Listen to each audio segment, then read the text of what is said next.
Hi friends, இன்றைக்கி நம்ம பார்க்க போகிறது ஒரு டேஸ்டியான சிம்பிளான ஹெல்த்தியான சட்னி ரெசிபி தான் பார்க்க போகிறோம்.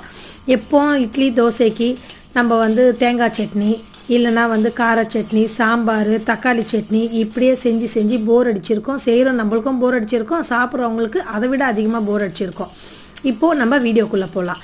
ஒரு ட்ரை பேனில் மீடியம் ஃப்ளேமில் 2 ஸ்பூன் உளுத்தம்பருப்பு, 2 ஸ்பூன் கடலைப்பருப்பு போட்டு நல்லா இந்த மாதிரி பொன்னிறமாக வறுத்து எடுத்துக்கோங்க. எண்ணெய் போட வேண்டாம், ட்ரை பேன்லேயே வறுத்துக்கலாம். கருகாமல் மீடியம் ஃப்ளேமில் வச்சு வறுத்து எடுத்துக்கோங்க.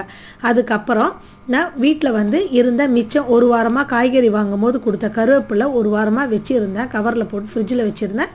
அதை தான் இன்றைக்கி நம்ம செய்ய போகிறோம். அந்த கருவேப்பிலை, மிச்சம் இருக்க கொத்தமல்லி எல்லாத்தையும் தண்ணியில் போட்டு இந்த மாதிரி அலசி எடுத்துக்கிட்டு அதையும் அந்த ஈரத்தன்மை போகிற வரைக்கும் நல்லா கடாயில் வதக்கிட்டு தேவைக்கேற்ப புளி, நான் புளி கொஞ்சம் கம்மியாக தாங்க போடுவேன். புளிப்பு எங்கள் வீட்டில் சாப்பிட மாட்டாங்க. உங்களுக்கு புளிப்பு பிடிக்கும்னா இன்னும் கொஞ்சம் கூட புளிப்பு சேர்த்துக்கலாம், புளி சேர்த்துக்கலாம். இது 2 காஞ்ச மிளகா. இந்த காஞ்ச மிளகா 8 மிளகாக்கு ஈக்குவல், அவ்வளோ காரமாக இருக்கும். ஸோ உங்கள் காரத்துக்கு ஏற்ற மிளகா போட்டுக்கோங்க. பச்சை மிளகா இருந்தால் பச்சை மிளகா போட்டுக்கோங்க, அந்த வாசனை இன்னும் நல்லாயிருக்கும்.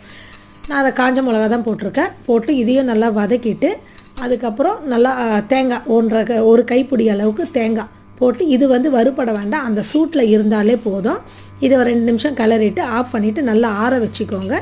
நல்லா ஆறுனதுக்கப்புறம் எப்போது நம்ம அரைக்கிற மாதிரி சட்னியை மிக்ஸி ஜாரில் போட்டு அரைச்சி கொண்டு வந்துடலாம். இது கருவேப்பிலை நிறைய பேர் சாப்பாட்டில் தூக்கி போட்டுடுறோம், நம்ம வேஸ்ட் பண்ணிடுறோம். ஆனால் கருவேப்பிலையில் அவ்வளோ ஹெல்த் பெனிஃபிட்ஸ் இருக்குது. தலைக்கு நல்லது, கண்ணுக்கு நல்லது, நம்ம உடல் உஷ்ணத்துக்கு நல்லது. கருவேப்பிலையில் இரும்பு சத்து நிறையா இருக்குதுன்னு சொல்கிறாங்க, நார் சத்து இருக்குது, நிறைய சாப்பிடுங்க. இந்த மாதிரி அரைச்சி கொடுத்தோன்னா அது கருவேப்பிலைன்னு யாருக்கும் தெரியாது, வேஸ்ட் பண்ண மாட்டாங்க, ஹெல்த்தாகவும் இருக்கும் உடம்புக்கு.